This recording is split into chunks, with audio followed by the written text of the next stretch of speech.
চৌঠা অক্টোবর তাদের দুজনের প্রথম দেখা হলো। তখন বিকেল ঘনিয়ে আসছে, বাতাসে শীতের আমেজ। 10ই অক্টোবর তাদের দীর্ঘক্ষণ কথা হলো টেলিফোনে। সেদিন ছেলেটি নতুন কেনা টবে গোলাপের চারা লাগালো। 30শে অক্টোবর রেস্টুরেন্টের নিরালা কেবিনে ছেলেটি বলল, তোমাকে আমি ভালোবাসি। মেয়েটি লজ্জায় মাথা নিচু করে টেবিলে আঁকিবুকি কাটল। 12ই ডিসেম্বর গোলাপ গাছে কুঁড়ি ধরল। মেয়েটি রেস্টুরেন্টে ছেলেটিকে জিজ্ঞেস করলো, কেন ভালোবাসো আমায়? আমি সুন্দরী তাই? তোমার চেয়েও সুন্দরী আছে কত। আমার বাবার প্রচুর অর্থ তাই? তোমার বাবার চেয়ে বড় লোক এখানে কম আছে? তাহলে ভালোবাসি ভালোবাসি, তার আবার কারণ হয় নাকি? মেয়েটি বাড়ি ফিরে বন্ধুদের টেলিফোনে অনেক আলোচনা করলো। সবাই এক বাক্যে বুঝিয়ে দিল, ভালো যখন বাসে তখন একটা কিছু কারণ তো আছে বটেই, সেটা না বুঝে বেশি এগোস না। 3রা জানুয়ারি মেয়েটি বলল, আমার কাছে কি চাও? কই, চাইনি তো কিছু। ভালোবাসো অথচ চাও না? তাহলে না চাহিলে যারে পাওয়া যায়। এ তো গান, শুধুই গান। তাছাড়া কি, কিছু যদি না চাও তবে ভালোবাসো কেন? ভালোবাসি তাই ভালোবাসা দিতে চাই, চাইবো কেন? তুমি সত্যিই অদ্ভুত। 10ই ফেব্রুয়ারি দুজনের দেখা হলো মেট্রো স্টেশনের পাতালে। ছেলেটি বলল, আমি কাল সারা রাত বাঁশি বাজিয়েছি। সারা রাত সেই সুরের মায়াবী আলোয় তুমি নাচছিলে। অসামান্য অনন্য সেই নাচ। কাল সারা রাত আমি ঘুমিয়েছি, আমি কিন্তু তোমার নাচই দেখে গেছি সারা রাত।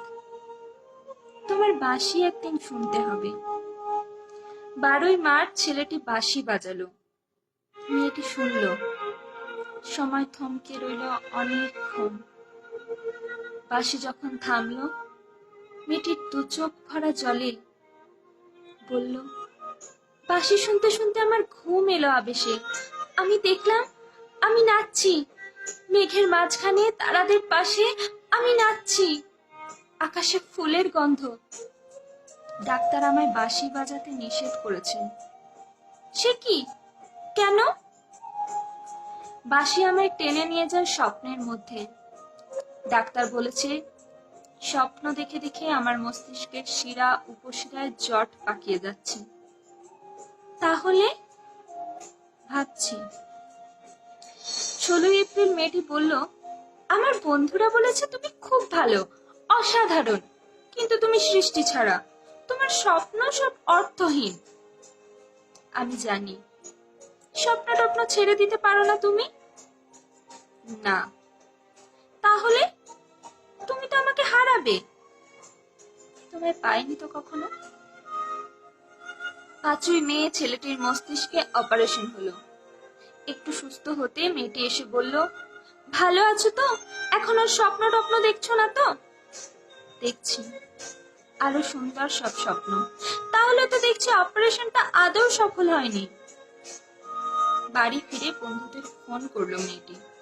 বন্ধুরা এক বাক্যে বলল, বাঁশি বাজানোর স্বপ্ন দেখা সবই ব্যাকডেটেড, সৃষ্টি ছাড়া। তুই আর লোক পেলি না? তুই এত রূপসী, তোর এত উজ্জ্বল প্রসপেক্ট।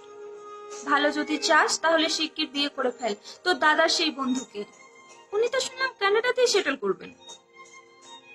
7ই জুলাই মেয়েটি আবার জিজ্ঞেস করলো, তুমি সত্যি কি চাও বলো তো? তুমি আরো সার্থক, আরো সুন্দর হয়ে ওঠো, ব্যাস, আর কিছু না। আর আর চাই স্বপ্ন দেখতে। ওহ, স্বপ্ন তাহলে তুমি ছাড়তে পারবে না? না। তাহলে থাকো তুমি তোমার স্বপ্ন নিয়ে। 12ই আগস্ট গোলাপ গাছে ফুল ফুটলো অনেক। সেদিন দুপুরে ছেলেটির মস্তিষ্কে আবার অপারেশন হলো। 13ই সেপ্টেম্বর ছেলেটি মারা গেল। 14ই সেপ্টেম্বর মেয়েটির শুভ বিবাহ সুসম্পন্ন হলো কানাডাগামী সেই পাত্রের সঙ্গে। 20শে সেপ্টেম্বর গোলাপ গাছটি হঠাৎ ঝড়ে উপড়ে গেল। সেদিন সন্ধ্যার বিমানে মেয়েটি হানিমুনে গেল। যাবার আগে বন্ধুদের বলে গেল, স্বপ্নের চেয়ে বাস্তব অনেক ভালো রে, অনেক মধুর। স্বপ্ন দেখে কেবল বোকারা। 4 অক্টোবর ছেলেটির মা ঝরে পড়া গোলাপ গাছটিকে সযত্নে তুলে ফেলে দিলেন শূন্য টবে। তখন কয়েকটা পোকা, কয়েকটা মাছি।